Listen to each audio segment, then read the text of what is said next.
And now from teenagers doing incredible things in the world of motorsports over to our parenting expert right here on your Feel Good Breakfast Show.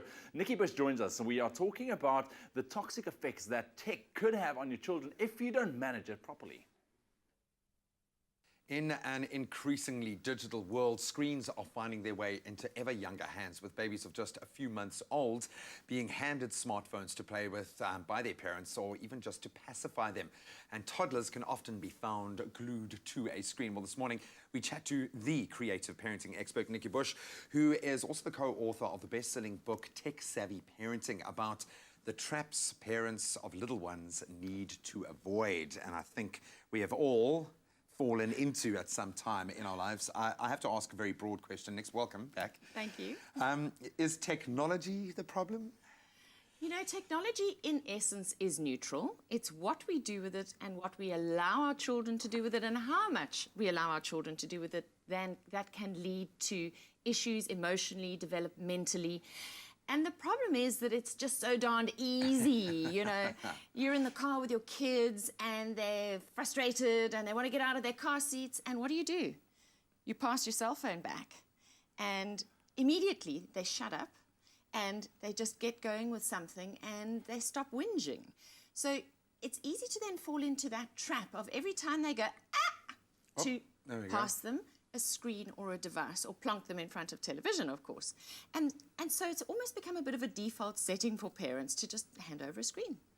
I suppose we don't want to be too broad here, because there are applications, there are ways that it can be used. It is a pacifier, as you've identified, but I think what interests me most, looking at my own kind of narrative at the moment, is why babies, why toddlers, why children of that age specifically? Well, because in that sort of foundational phase age, that sort of 0 to 5 years of age, the body is the architect of the brain. Now, when we talk about handing over a screen to a child, what did I say? They sit still. So they're at risk of developing what I call triple S syndrome: sedentary, screen-based, solitary existence. And it's very, very easy for that to happen, because in front of a screen, they sit still. They sit. They're not moving. Now, for that cerebellum and for the brain to grow and for all the neurological pathways to be connecting for those synapses to fire, for all that myelin to be laid down, you've got to be using a neurological pathway over and over again. Now, if they're only using the neurological pathways for working on a screen, they're missing out on a whole host of other connections in the brain. And those connections need to be very strong. Otherwise, what happens is teachers are finding children can't hold themselves up in a chair for more than 5 minutes at a time without collapsing. So the muscle tone, the posture is a problem. Children are suffering from myopia, short-sightedness, from a very early age, and opticians are saying that they are seeing an absolute epidemic of short-sightedness, because you always hold a tablet this far from you, or a phone. Distance, yeah. And the TV is always a certain distance from the couch. You don't move the couch all the time. Now, the opposite of that is having a child running outside, up and down, a slide, a jungle gym, playing catches, kicking or hitting a ball, where they're having to exercise a different focal depth all the time. That develops a very strong visual system. And when you are teaching a child to read, reading's tiring. You've got to have a strong, fit visual system to learn how to read. And so they're getting a weaker system from working at the same focal depth. When we talk about working on a piece of paper like art in preschool, we should be giving children paper that is wider than their body, so that when they paint, they cross their midline of their body from left to right, which is integrating both left and right sides of the brain. So what you're finding a lot with kids who spend much time on a tablet is that they're very good at dragging and dropping, and they do this both-sidedness, but they don't ever cross over. Wow. And that is translating into problems with writing and reading later on. We're going to delve a little deeper into the exploration of that learning in the real world, as opposed to on a screen, because there are things that can be learnt via the visual medium, but you know, it's a big wide world out there, and I want to really delve into the difference between those two. But you can stay tuned. We're going to continue talking about exactly how technology can be impacting the lives of especially our young ones, our babies and our toddlers, and what we need to be aware of as parents. It's my Feel Good Breakfast Show. Earlier this morning, we started our chat about technology and how it's impacting on our young children, our toddlers, our babies' lives, and what we need to be aware of as parents. And we continue that discussion now with our creative parenting expert, Nikki Bush. Just to do a bit of a recap, we understand the need to pacify our children, and often life needs a quick fix every now and then, but far too often we just jump to that too easily. And we've spoken about the dangers of a child learning just through that one medium.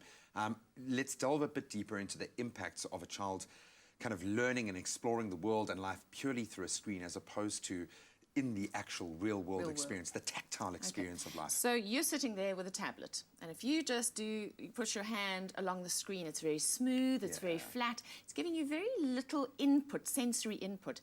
Children are first and foremost multi-sensory beings. They have 5 senses, and they also have a host of hidden senses. And all of those senses need to be stimulated in order for a child to make meaning of their world. So, for example, let's just have a look here. We've got these beautiful squigs. This is a suction construction set. Now feel how much force you're experiencing. You can't experience this kind of sensation in your muscles and joints using a tablet. Yeah. Okay, this is real, and look at how we are mapping the world. Things are round, they are gooey, they are soft, they are rubbery. Okay, now this is giving me information about texture, about temperature, about size, shape, weight. You don't get that input off a screen. So we have to give children real experiences in a real world. Take that Play-Doh over there and squish it in your hands. Look, feel the input that's going into your body through the skin. Even temperature, it's cold, it warms through up the with skin, friction, through the muscles, through the joints. Children need this because otherwise it's just information. What's on a screen is just information. And one of the big problems we have is children going into grade 1 and the mother saying, my child can do a 100-piece puzzle on a screen. Then you give them real puzzles, a 24-piece puzzle, and the teachers say the kids cannot do it because they don't know how to manipulate something in the real world to fit into that hole, because they haven't mapped the world through their own body. Very important that we don't allow technology to be an experience thief. Because it's there, I suppose, later on in life, it can be a wonderful source of information, but you need the groundwork to have been laid down before that. Exactly, that's exactly right. Lay the right foundations, which are very much movement and sensory based, before you allow technology to take over. So at what age do we start introducing, or when do we know that our child is ready to start broaching that kind of balance? You know what? You're always going to have technology. This is not an either-or situation. This is an and. And I just have one piece of advice here.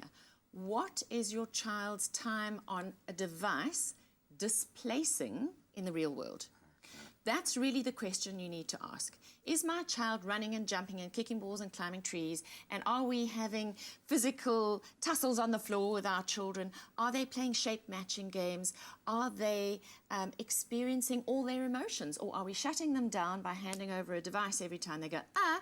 And then they don't experience all the emotions that life comes with. So they're losing their EQ. And they don't learn to be resourceful and resilient on an emotional basis. They don't learn to handle their emotions. And we really need children to be their own best boredom busters.